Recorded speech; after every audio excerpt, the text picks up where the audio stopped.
Welcome to House of Decline. It's yet another episode with me, your host, Steven, and of course we have Alex here.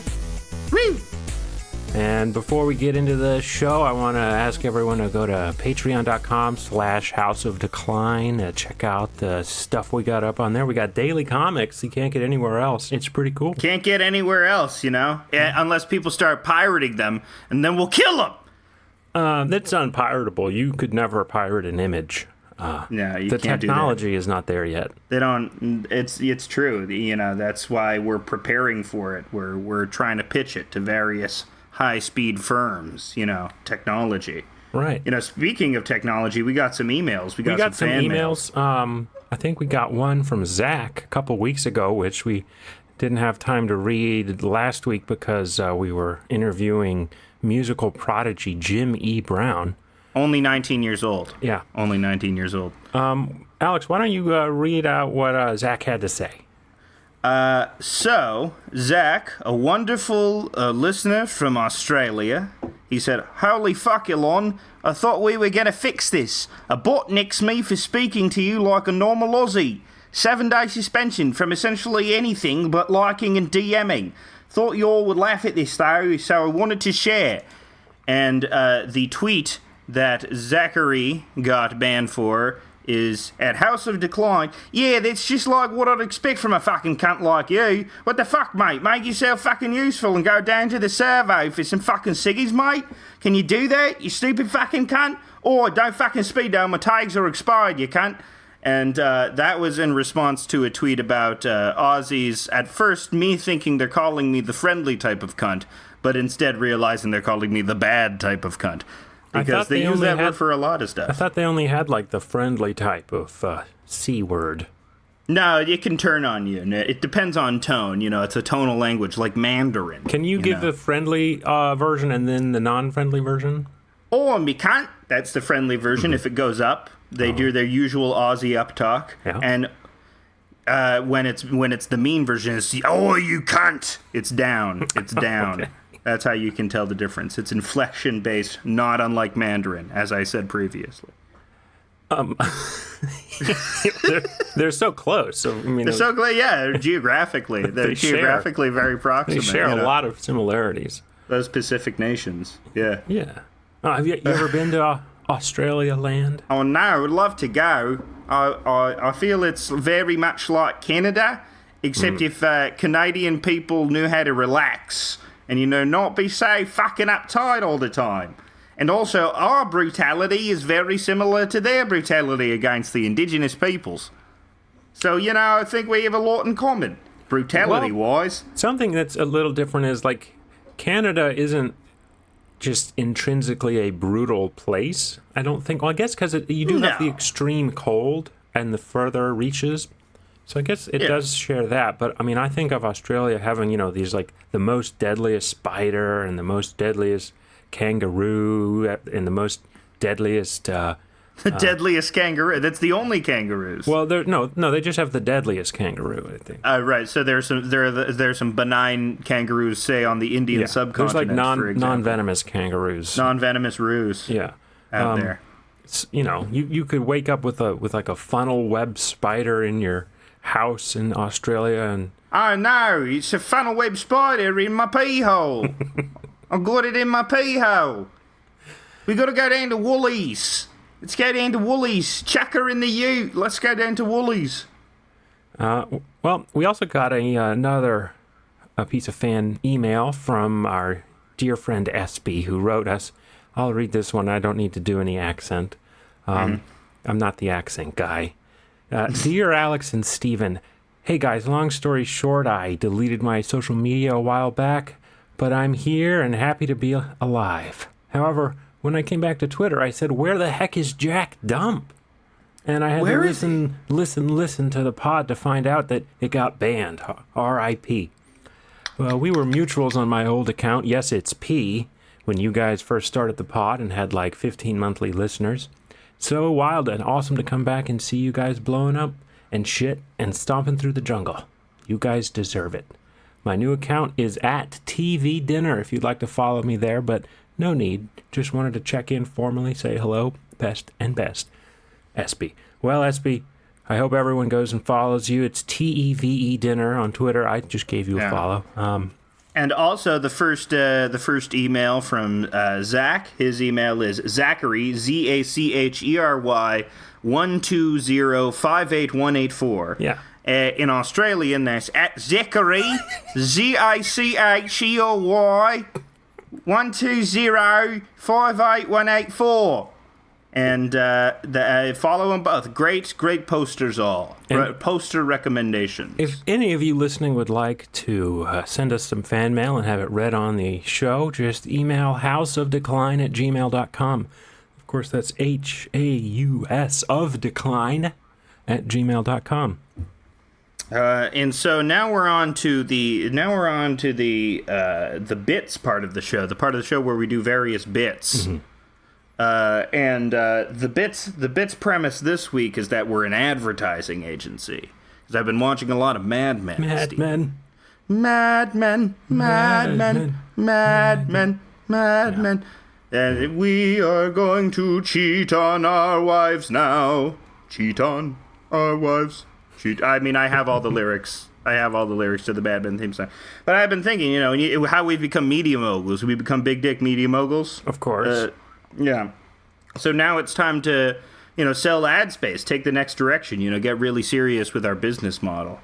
And so, this week I sent emails to a bunch of products that you've heard on podcasts before, and we're gonna become an ad agency. You've heard our youthful, bouncy voices. We make good copy. Wouldn't you agree, Stephen?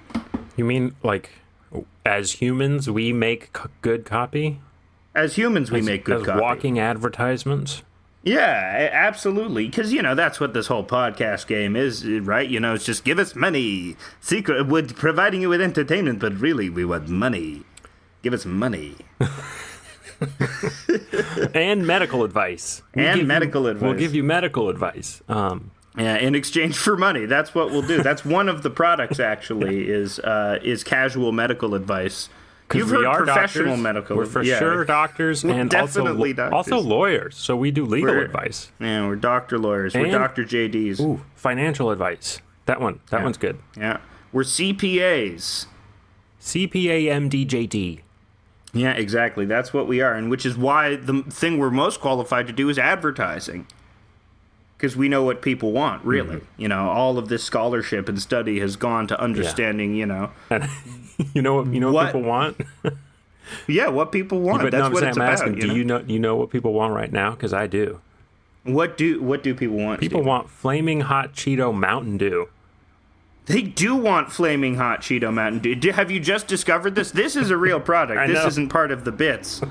But it seems like it's a bit. It seems like it would be a lazy take on some gaming website, some Onion offshoot that does gaming-themed humor articles. Flaming hot Cheetos Mountain Dew? That's something stupid. Who would buy that? Did you ever? I've never tried any of the gaming Mountain Dew variants. I've never tried Code Red. Are you a fan of Mountain Dew Code Red?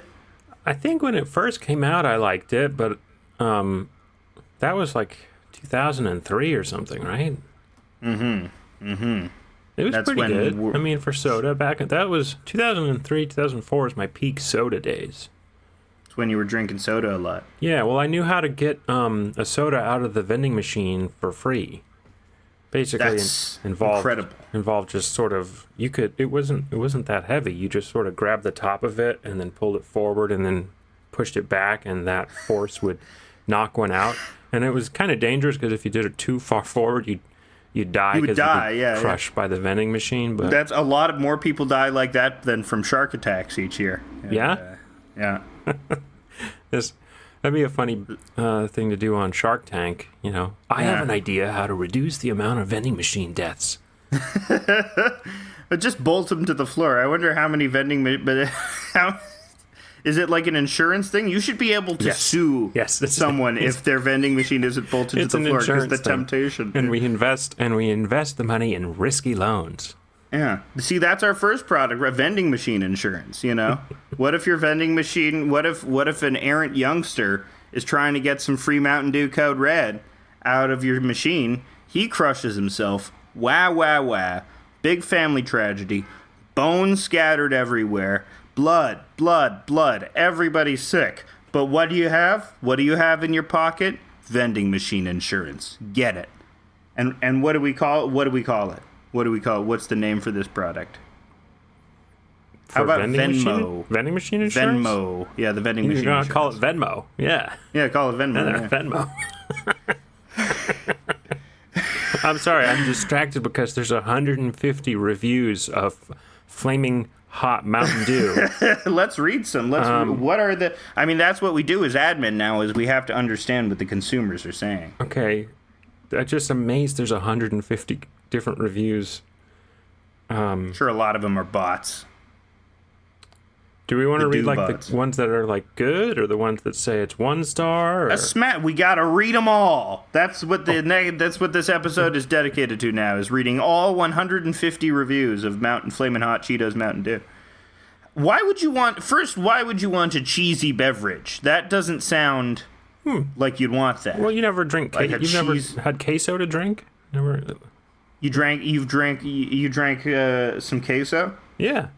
Back just during like my drinking queso? days. That's when I refer back to my drinking days. It's queso I was drinking. Yeah, you would take a jar of queso and then you'd water it down with some vodka and mix it together, and you called it a cheese rocket.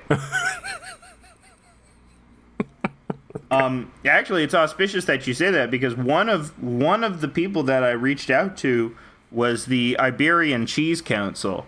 And, they've been having a heck of a time marketing goat's cheese. Their famous goat's cheese in America, manchego. So I've come up with a pitch, Stephen. Mm-hmm.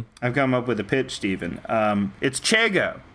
Take out the man. You don't need the man anymore. We don't like that in there anymore. Cis men over. Bye, hun. Bye, sis. No more You're man done. chego. Now what is it? What are we gonna say? It's just chego. Just chego. It's chego, bro. It's chego, bro. And we've come up with these 2 young dudes.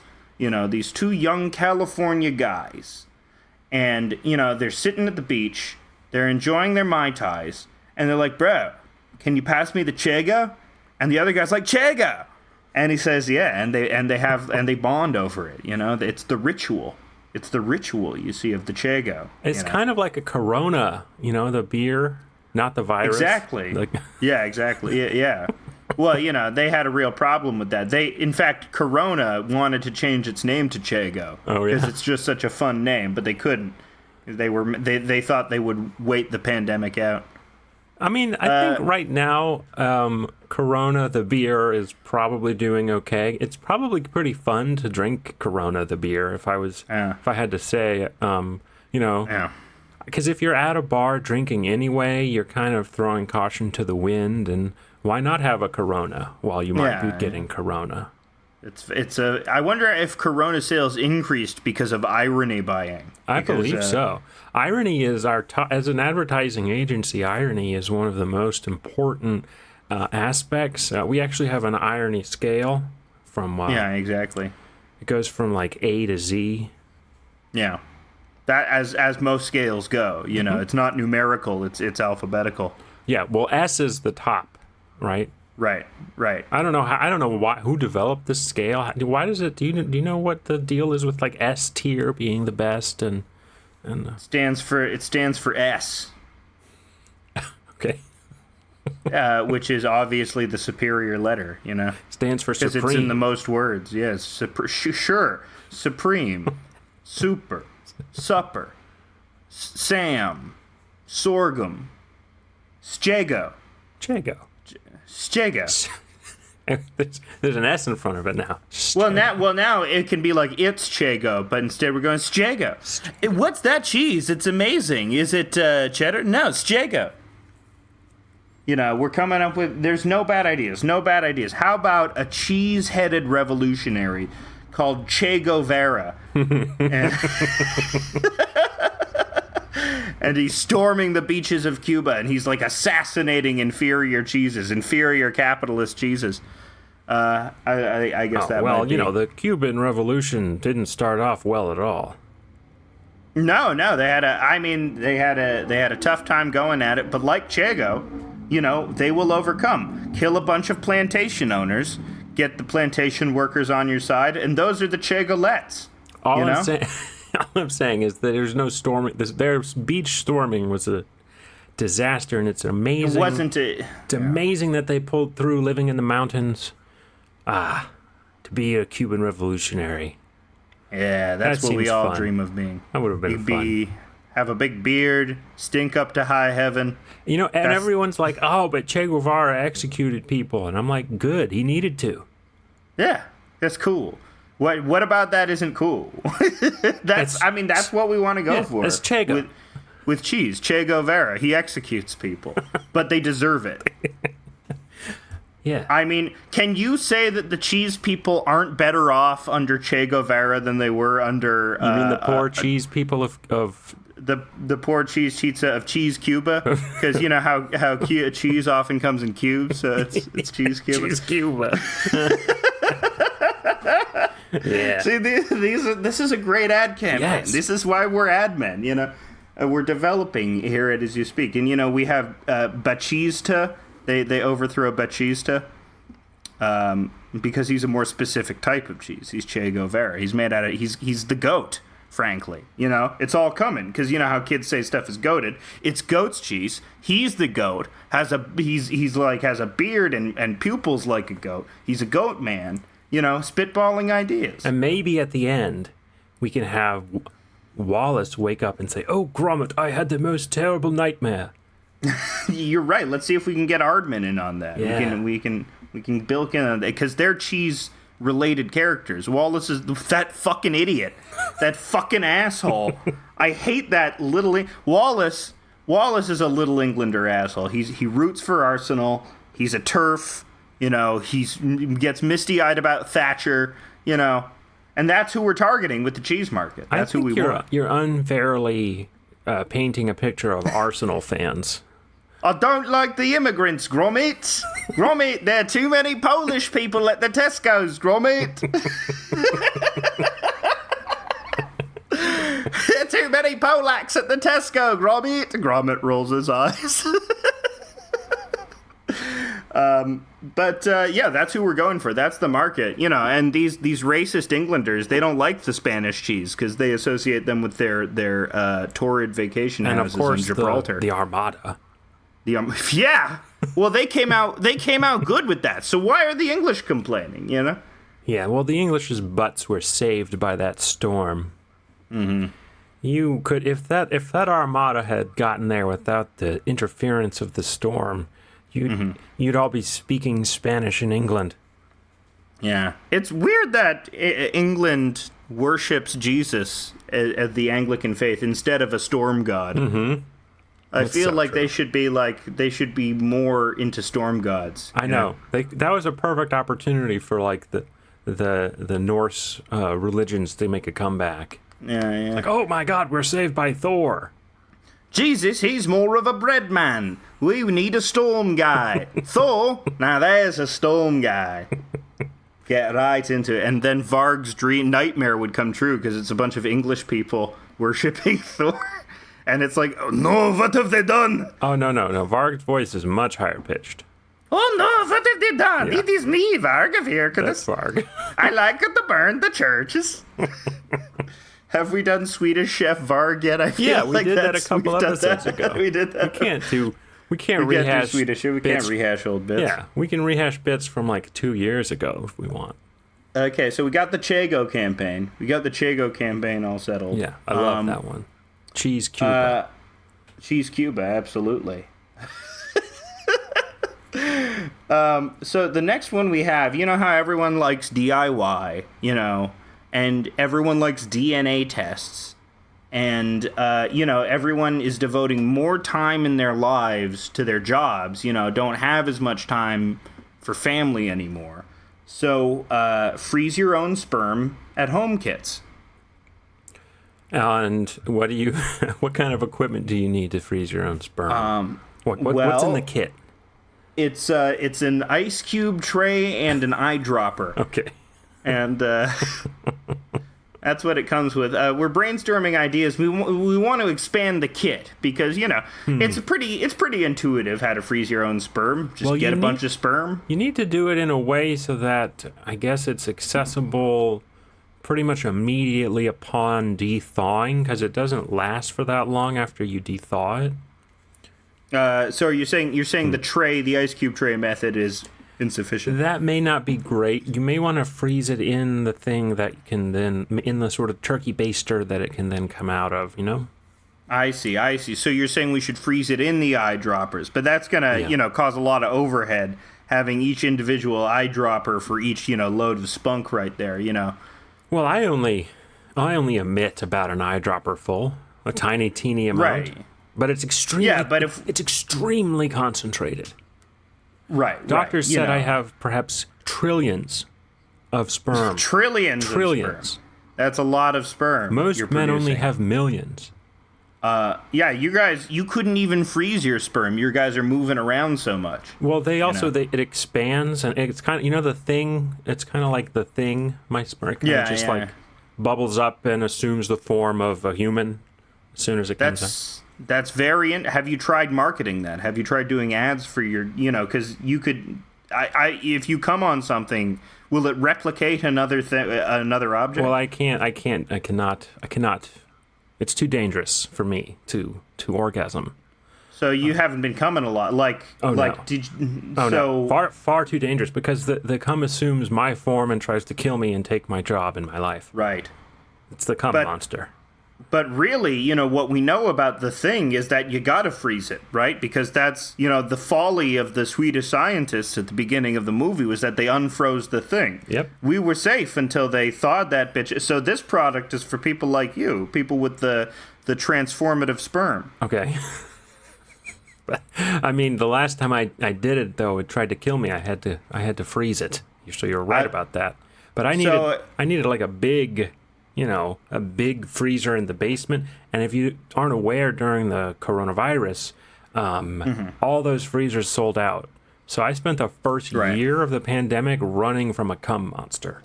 Everybody was complaining about virus this, virus that, and I was like, I got bigger problems. I got a big cum monster, and he's accumulating trees and chairs as he rolls along, Doing Katamari on me. He's a Kamamari. It's a Katamari cum monster. Yeah, he's a Katamari cum monster.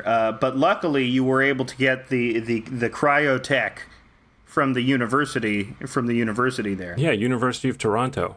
Jordan Peterson helped me out to get it, actually. Yeah.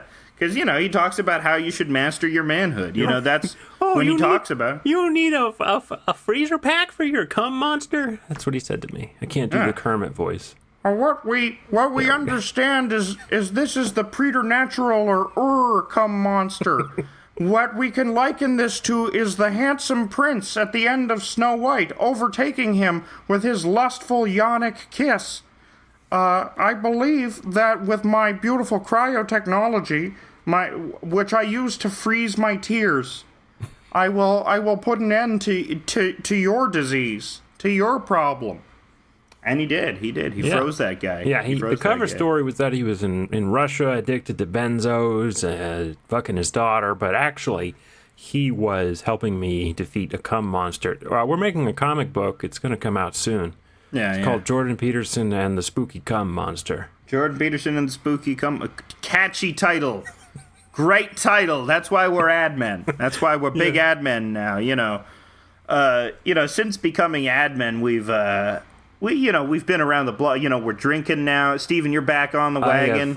You fall off the wagon. So you're off the wagon. I'm off the wagon. Well, you fell way off. You fell into a ravine because you've been drinking like some sort of Catholic. I know. My cheesy what was it called? My cheesy rockets. Your cheese rockets. Your cheese rockets. My cheese rock. Drinking the cheese rocket every fucking couple of hours. Yeah. You have your queso spoon that you use to stir the vodka and the queso with. I like when I get the chunks of jalapeno. Yes, it's like a special treat. But it sucks because I always like to use Russian vodka, but now that's sanctioned. Yeah, you can't get Stoli, so you have to go with the gay absolute vodka. Yeah. That'd be a good ad campaign for them. That is true. They should do that. Like Absolute, because Absolute Vodka is the LGBT friendly vodka, right? And they should be like, Russia's so homophobic. We are the gay vodka. Look at their sucking penises. Brr, brr. We are sucking a vodka bottle like a penis. Absolute Vodka. Swedish vodka. The country that you most associate with vodka. Right, yeah. Is Sweden, of course. In Russia, they really like to eat pickle after vodka. They love that. Do they like to eat pickle after vodka? They like to take a shot of ice-cold vodka and then eat some pickle. That makes sense. The brine and the salt sort of mitigates the alcohol. I found it rather disgusting, actually. But you not like pickle? Right. You not like pickle. This is what war is about. It's because Zelensky say he not like pickle. How can you be Jew and not like pickle? In Russia, no Slav. The slur in Russia for gay people is their word for the color light blue. Oh, that's funny. Yeah. To a Russian, the gayest thing is the color light blue. So it's interesting because they must like look at the sky and just be like, fucking gay sky. That is the gayest sky I have ever seen, Yuri. Yuri, look at that sky. Does it not look like it eats out asshole of other men? That really just sort of typifies the Russian, embodies the Russian experience of being like sort of angry and depressed all the time. They're just like go outside and look at the sky and they're like, oh, that's gay. Gay! He's gay! My Russian accent has transformed into Count Blood Count from Sesame Street. Going, gay!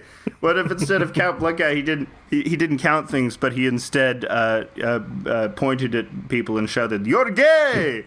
You're a gay man! I have identified you! Blah! You're gay!"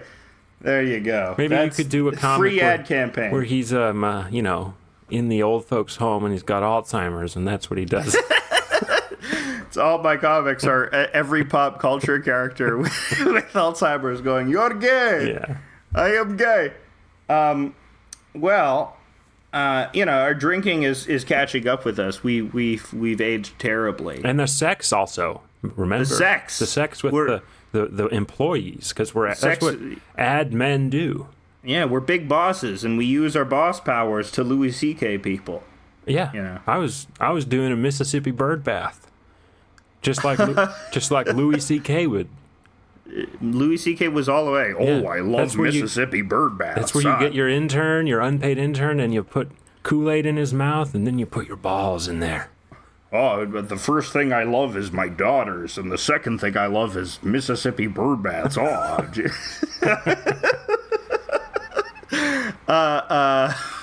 are you looking up various lewd sex things that we've done with our secretaries? So you know there's a Cleveland steamer, right? Which is some there's kind a Cleveland and a Boston steamer. Did you know there's a Leningrad steamer? There's a Leningrad steamer? What's that? Is that when you eat your child and shit it out? Yeah, you gotta do some cannibalism. That's Armie Hammer's favorite dirty sex move. Oh no, he was eventually revealed to have some cannibal fetishes. But who doesn't? Who doesn't want to eat another person? We could talk about it all the time. Eating your pussy, eating your ass, gobbling a penis. We're positively famished for humans. Mm-hmm. You know, we should do an ad for human meat. You know, long pig. You know, the other white meat, right? That's a joke from Austin Powers. I've realized I've borrowed a joke from Austin Powers. It's important to credit when you borrow. Yeah. Fat bastard says, "Baby, the other white meat." You know, it's just, oh, Mike Myers. My sides are still splitting. I hope he should come on the show. We should get him on the show. He'll come out of retirement just to go on our show.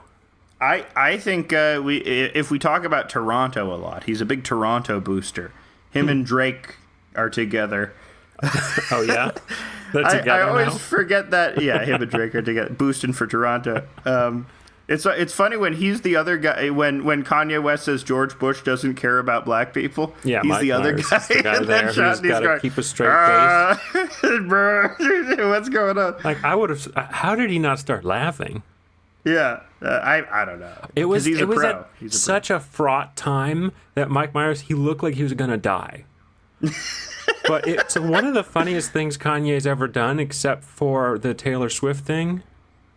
Yeah, that was so good. I think Kanye has very recently done his funniest thing that he's ever done, which is do a Synecdoche, New York. Has he built his own, like... Yeah, he built his childhood house in, like, the Falcon Stadium. And, which is... Because it's very evident that Kanye is a Charlie Kaufman fan, which is a very funny thing to be, since, like, as we've discussed before on previous episode, does Charlie Kaufman suck? Charlie Kaufman, the arc of his movies is I get obsessed with a lady and then it ruins my life.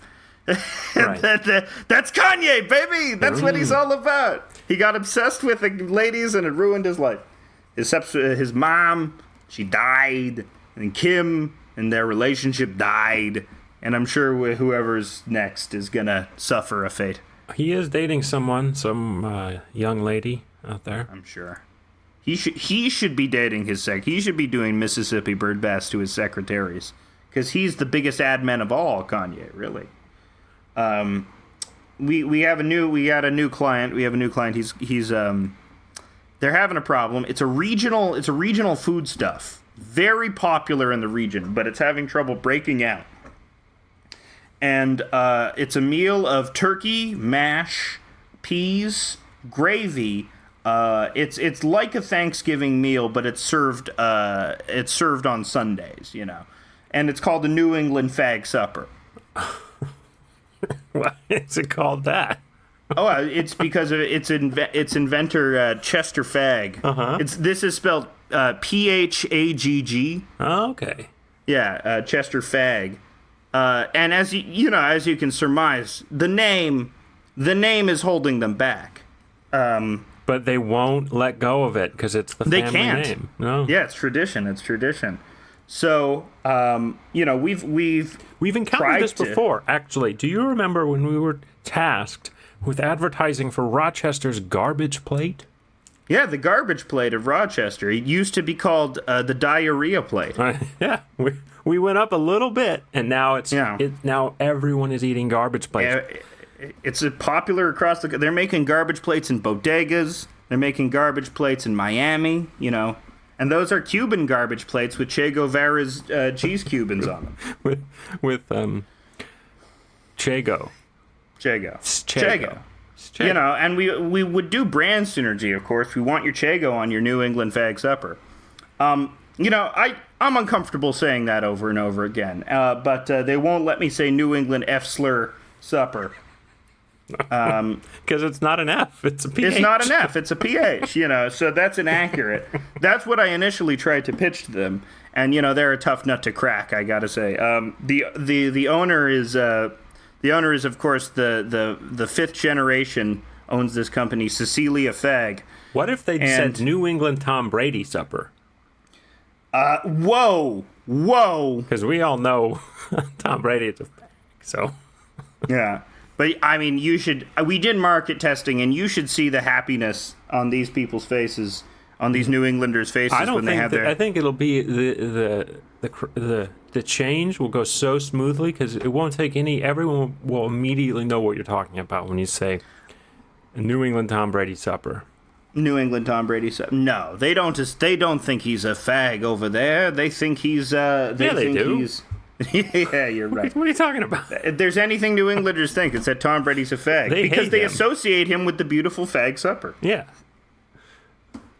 Tom Brady, he's a real fag, they say. I was doing a Mississippi meat hook the other day.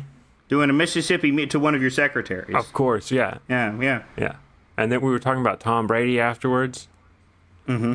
And the secretary was like, now, Tom Brady, he can really throw a ball, but not like you, boss. And I was like, that's right.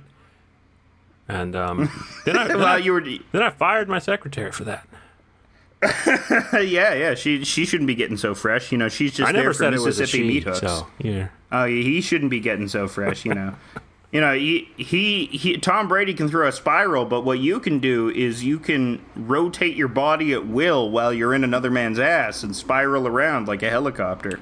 It's dangerous, though, because sex, you know, for me is dangerous. Right, because of your cum monster. The cum monster. You can never you're always edging, you know. Yeah, no-fap November. Try no-fap 12 months year-round, 365, 24/7. No-fap life. No-fap life, son. That's what you have tattooed in Gothic lettering on your stomach is no-fap life. Oh, man. Would you imagine if you pulled down someone's pants and they had no-fap tattooed?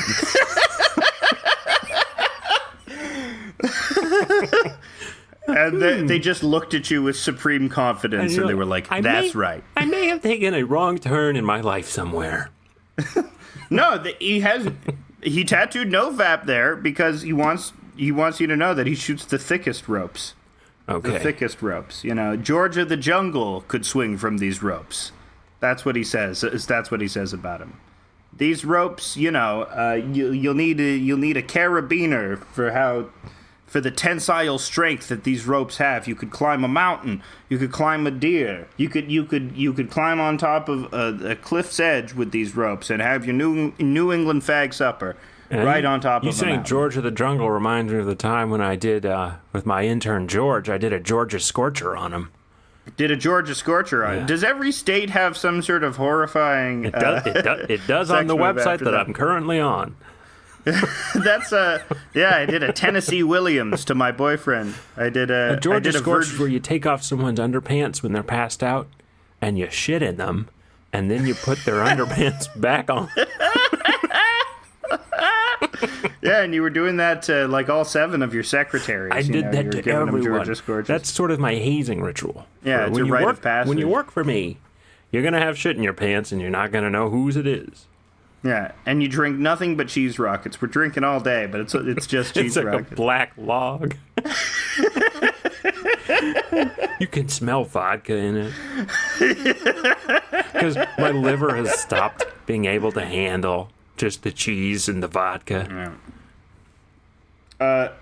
So, you know, speaking of beverages, you know, everyone's heard of energy drinks. Everyone loves energy drinks. Everyone loves the smooth taste of energy drinks. Everyone loves the rickety feeling, the rickety, jagged feeling that you get from too much caffeine in your peaty system. flavor. The smooth, peaty, smoky Georgia Scorcher flavor. That's one of the flavors of energy drinks. Georgia Scorcher. Georgia Scorcher. But, you know, we've been thinking what people really need are downer drinks, you know, because energy drinks mimic the high of, say, a meth or a cocaine. And what we really need are drinks that mimic the mellow feeling of a heroin or maybe even a dissociative like ketamine. Okay. That's how it's pronounced. You know, that's all the official it's ketamine.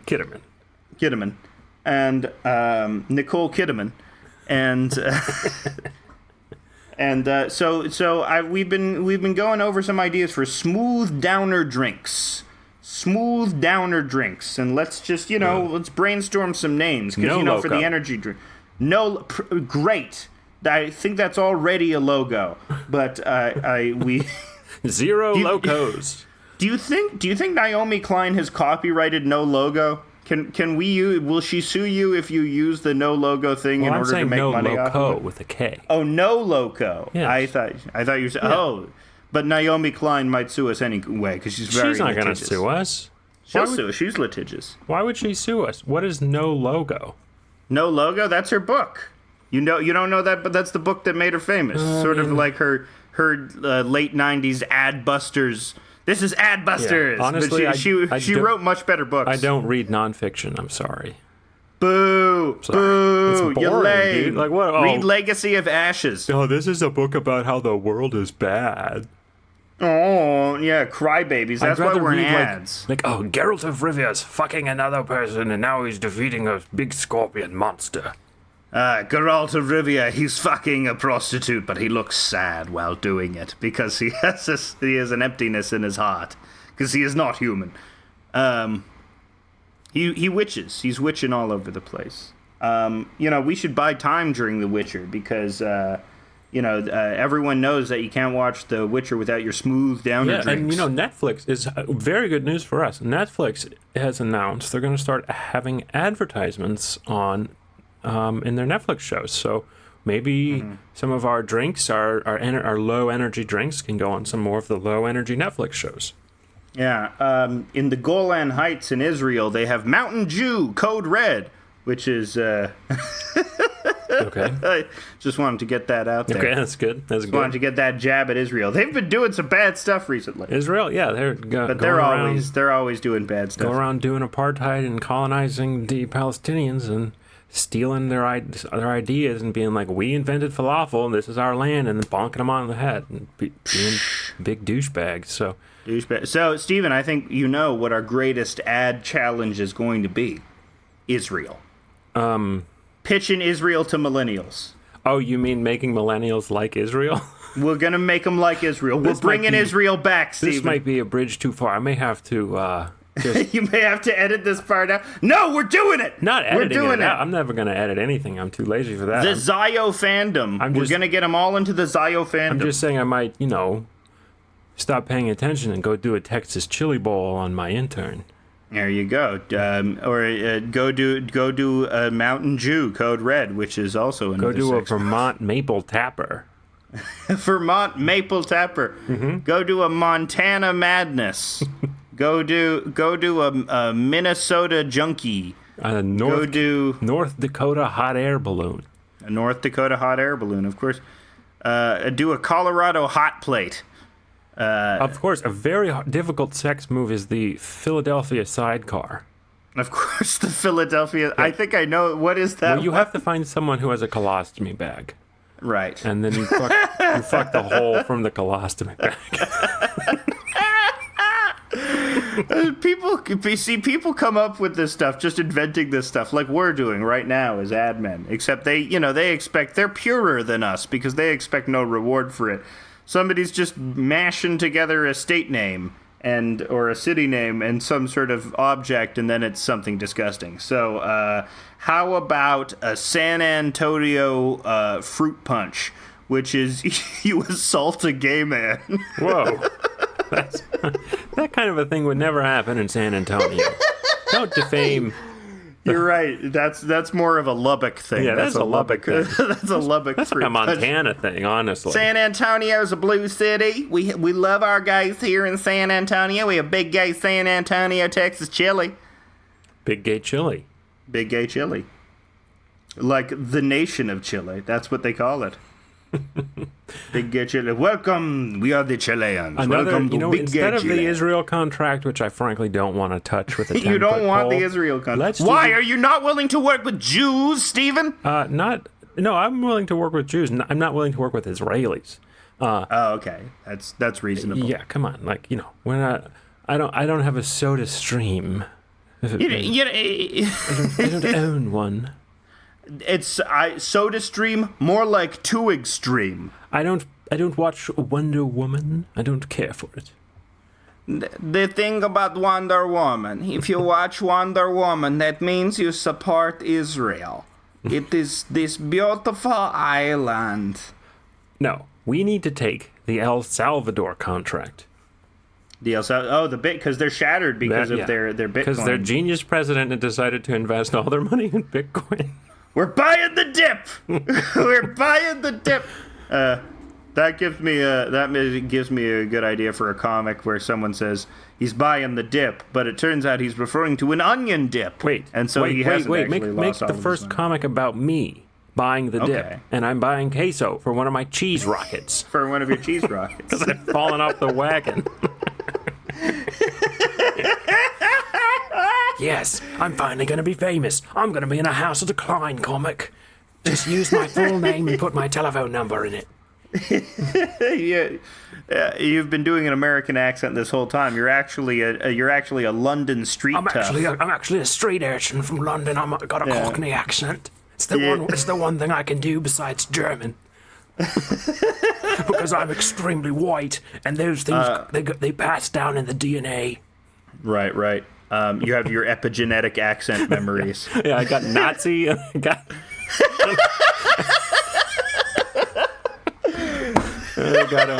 got an English guy who's like, like a cuter Nazi, like some kind of a horrible street urchin. Oi. I think Say oi a lot. I think the oldest back that we can trace my family is some guy came to America in like 1706 because he was a horse thief, so he had to flee. Right. Had to flee England. Yeah. Good for he was him. stealing I say. too many horses. Great, Yeah. great granddad. Great granddad. It's the goodbye horses scene from Silence of the Lambs. Well, he was stealing horses. He was doing mangina on himself, and he was going, "Would you fuck me?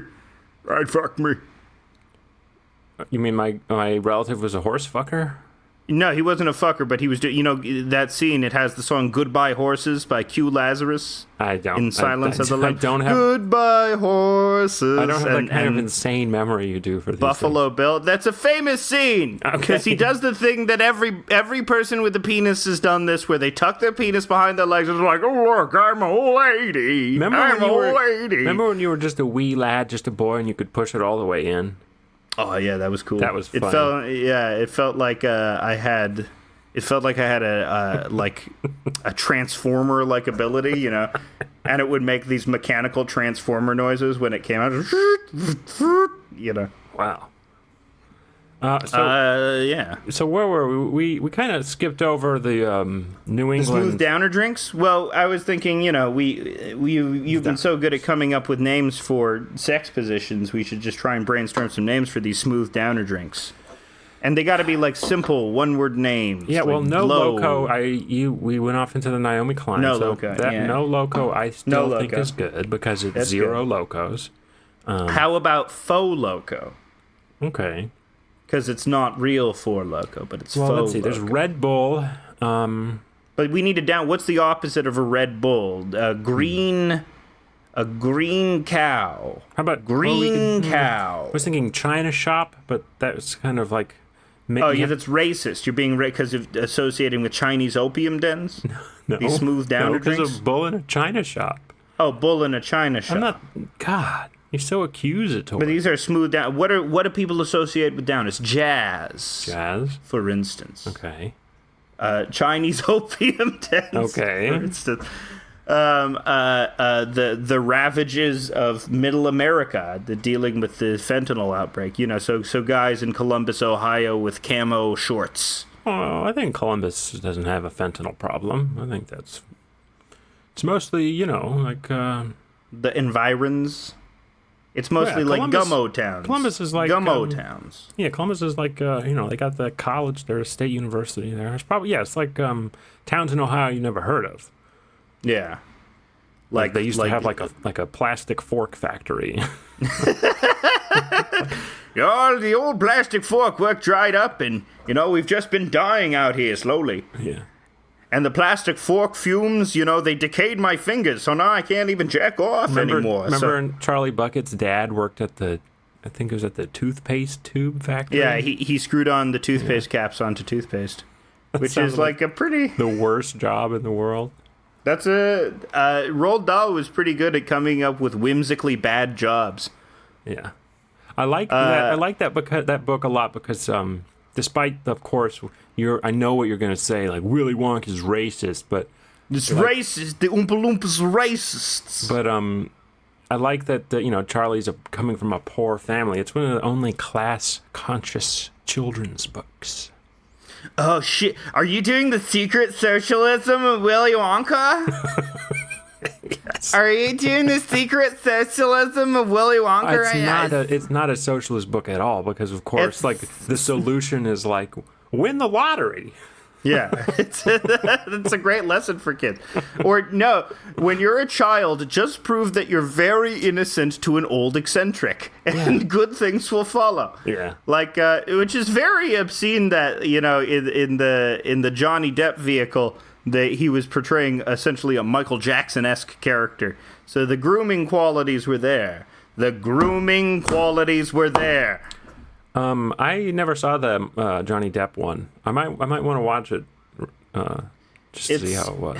Yeah, I don't know. It's like the quality. It's weird how sharply Tim Burton drops off because Tim Burton has like this incredible run of movies.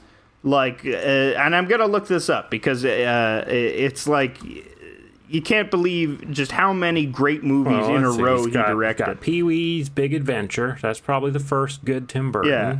Pee-wee, Beetlejuice, great. Batman, great. Scissorhands, great. Batman Returns, great. Ed Wood, great. Mars Attacks, great. Sleepy Hollow, great, even. And Sleepy Hollow. I like Sleepy Hollow. I think it's got a lot. But that's the turning point. That's the inflection point. Sleepy Hollow? Yeah. And after that, he never makes a good movie again after Sleepy Hollow. Planet of the Apes, Big Fish, Charlie and the Oh no, Corpse Bride is all right. Actually, I like Sweeney Todd too. Forget what I said. Forget what I said. I mean, no, you're basically right. Sleepy Hollow. Yeah. When it sort of turns back. I mean, maybe he was really affected by 9/11 or something. I'm known for the macabre, but what's really macabre was 9/11. It's too sad for him. He's like, I can't do any more sad, weird movies because 9/11 was the weirdest, saddest, Tim Burtonist thing. I had in my head The Nightmare Before 9/11, where Jack Skellington goes to 9/11 now because it's become a national holiday. 9/11 town? Yeah, 9/11. What's this? There's smoke everywhere. What's this? There's first responders there. What's this? Everyone is bleeding and it's smoking. What's this? La la la. Yeah. That's good. Okay, the Nightmare Before 9/11. That's what we should pitch to Tim Burton. That could be our low energy drink. That could be the Nightmare Before 9/11. And it's Jack Skellington on the can and the Twin Towers burning and I think that's perfect, honestly. Yeah, I think a lot of those Hot Topic kids that like ironic 9/11 jokes, I think they would love Smooth Downer drinks. That's great. Yeah. Before 9/11. Boy. And so what drug are we going to put in it, like, to make you go feel down? Well, it's it's the opposite of taurine. It's chlorine. Okay. It makes with just pure chlorine, and it makes people feel woozy and poisoned. So to get gives you actually chlorine poisoning. Why don't we just do water from our swimming pool or something? The swimming pool where I was doing the South Dakota soggy taco. Yeah. The South Dakota with your secretaries, with your 12 secretaries. What is the South Dakota soggy taco? That's when the lady pees on you. That's all it is during a coitus. Yeah. Oh, okay. But I imagine that's sort of better in the swimming pool because everyone's peeing in the swimming pool anyway. But if the penis is in the vagina, then the pee is spraying out of the penis, creating like when you put a spoon with the sunken inside on like a running tap and it gets everywhere, because it's. I feel like the penis would create a comical splatter pattern for the pee. Sure. Because the pee would be encircling all around the penis and, creating it's like a spirograph, Yeah, I mean, it's happening in a pool, so, that's really the best place to do it, at the public pool. Mm-hmm. It's in a public pool? Yeah. It's South Dakota soggy taco is in the public pool. Has to be in the public pool. Yeah. You have to also be eating flaming hot Cheetos when you do it. There's a lot of directions. I think people are just making these up. I don't know if people are actually doing these sex moves. Yeah. South Dakota. It's related to the Oregon mud puddle. The Oregon mud puddle, which you can probably figure out what that is. It's diarrheaing. It's when the lady diarrheas on you in a public pool. Yeah, in a public pool with the flaming hot Cheetos. They do that in Portland. With their hipsters and their Nazis. Yeah, for a while in Portland, they were having these great big parties where the Nazis would fight the Antifa. Remember that? Yeah. It reminds me of when, remember in the early 2000s when, all 6,000 members of the Arcade Fire fought all 6,000 members of the Polyphonic Spree. Mm-hmm. And, it was the bloodiest battles that the indie world ever saw. They were stabbing each other with banjos. They were sharpening banjos to points. They were whittling banjos down to points. stabbing people with out of the carnage came Mumford and Sons. Yeah, exactly. You know, it's like, you know, how we got Reconstruction, a beautiful time in America. Okay.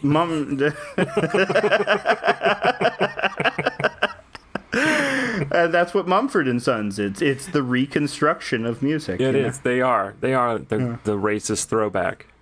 Yeah. And I have 40 slaves, and you will free them now because you are my president. I don't want to free. Yeah. I don't want to free the slaves. Mumford and Mumford and Sons doing openly racist Confederate music is a funny basically idea. their thing. Wasn't one of the guy actually like a right-wing crank? They had to, the banjo guy. He had to leave the band. They had to leave the Confederate band for being too regressive. Mm-hmm. What's more, it's a bunch of English cosplaying as Confederates. What a weird group. Oh yeah, well the English have close ties to the Confederacy, as we all know. Absolutely. They were gonna jump in. They were literally thinking about like maybe if the Confederacy starts doing well, we'll jump in.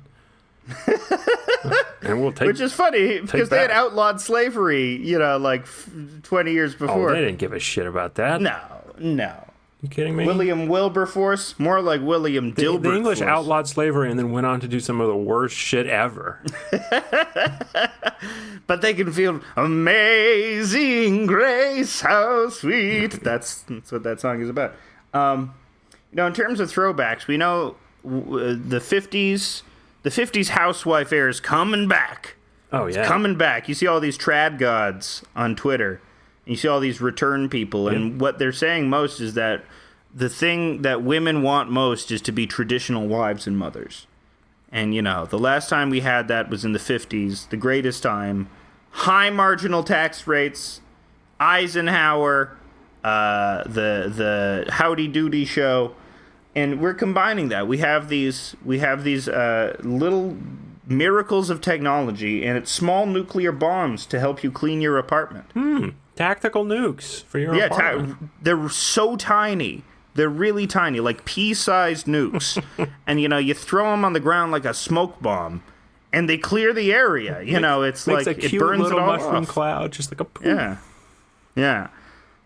And then it dissipates. And, you know, your cat might get some fallout there. You know, you might get some mutant cat situation. Your cat might, you know, vomit blood and, you know, turn inside out spontaneously and,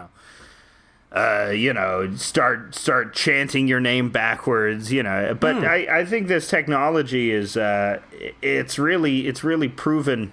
It's really proven for those that want to be home wives. Yeah. You know, which is what we're calling it. It'll help you churn your butter faster. Nuke your butter. That's what, you know, they say that with microwaves, but now you can actually nuke your butter. Yeah, because churning butter everyone's like, oh, the 50s were great. I say we go back to the 20s. I say we return to before we had electricity. I think we go back to the most beautiful time in America, Reconstruction era America. They were churning a lot of butter with small nuclear bombs then, you know. That's what people don't tell you about. Imagine having... life was so much more difficult before electricity, you know? Yeah, absolutely. When you only had small nukes to light your way home, you know. Okay, here we go. Fanfic where we go back in time and we give the Confederacy nuclear weapons. Whoa! I think it might go a little something like this. Oh, boy. What do we got? Confed nukes. I think they wouldn't use them. I think they'd be reasonable about it. This technology should not fall into the hands of anybody. We will destroy it as noblemen of It'd be weird if that's the time we take. Robert E. Lee just like surrenders. It's like, no, I will not. Nobody should have this technology. The South should not rise. Yeah, we portray them to be noble, upstanding, large-chinned men. Yeah. We have Jefferson Davis and we make a point of how big a dick he was. That's why we're called Gone with the Wind. Yes. That's what Gone with the Wind is about. In fact, all media about the South is basically like that. After like 1930, they're like, the South was the noble losers who just lost with so much graciousness. That's what Firefly is about. Firefly is the space Confederates, but they aren't actually. But yeah, or that's a thread in the Hateful Eight as well. That's Walton Goggins' character. He's a noble loser. We were not. It was against us from the beginning. We were fighting for our rights. We're noble losers. Mm-hmm. You know. Well, now that we're taking rights away again in this country, maybe we'll have a part 2. Whee! Civil War Part 2, the Podcaster War. This time with mini nukes. I just got this funny image in my head of, like, you know, in Hook, when the fat kid lifts up his legs and he rolls down the hill and knocks over a bunch of kids, knocks over pirates, bowling ball stuff. I picture, like, Vosh joining the army. He lifts up his legs and he rolls down the hill. Launch me, boys! You know, he gets a bunch of femboys to launch him down a hill and knock a bunch of neo-Nazis out. Well, we're going to have to do something. Well, I think our next product, the next product that we've been hired to... And it's our final product of the show. It's our final product of the show. But I think it will heal America. It's something that America's been missing this entire time, and it's been right under our noses. Nickels! Okay. Got to get people interested in nickels again. The coin? Yes. But you're Canadian. How do you know? We have nickels here, too. Yeah, but do you have pennies? No, we got rid of our pennies. Yeah, see, we still have pennies. I think there might be a little transnational, cross-national mistranslation type of thing, because we still love and hold dear our nickels because we have all these pennies we're constantly throwing away. Well, exactly. But, you know, I think we need to remind America how much it needs to appreciate nickels. Well, we also have the buffalo nickel. Do you have that?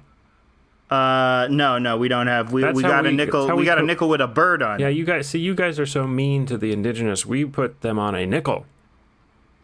There you go. You know, they're on the money, so they have an Sometimes. equal share in America. Yeah. Every 10 or 15 years, we make another buffalo nickel and put it out. And that's such an amazing fuck you. We destroy 90% of you, and now you're on our money. Yay! Mm-hmm. That's America. Every America, so often, man. you're on our money. Yeah, I think we do that with like Hawaiian indigenous people too, with the quarters. That's so fucked up. Yeah, Puerto Rico doesn't amazing. get anything. That's like the Nazis putting Jews on their money. Oh, I guarantee you, if they had won the Second World War, by now they would have Jews on their money. They would have their Jew head nickels. They'd be like, they're such a noble sacrifice. You know, they have a German guy portraying a Jewish guy on TV, and he like sheds a single tear when he sees a piece of trash blowing in the wind. Yeah, exactly. What we did to those poor people.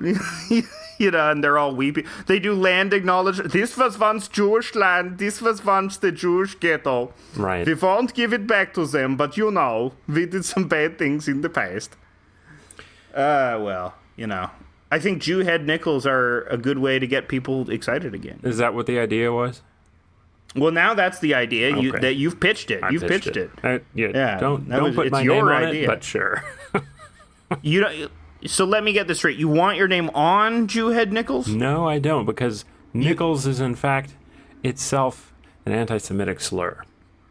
Okay. So, yeah, I mean, our original plan, you know, was to have a slogan that said "Nickel, please." But oh my God. That was shot down. That was shot down. Oh my God. I might have to edit that out. Nope. That's the show. Thank you for listening. Da-da-da-da-da-da.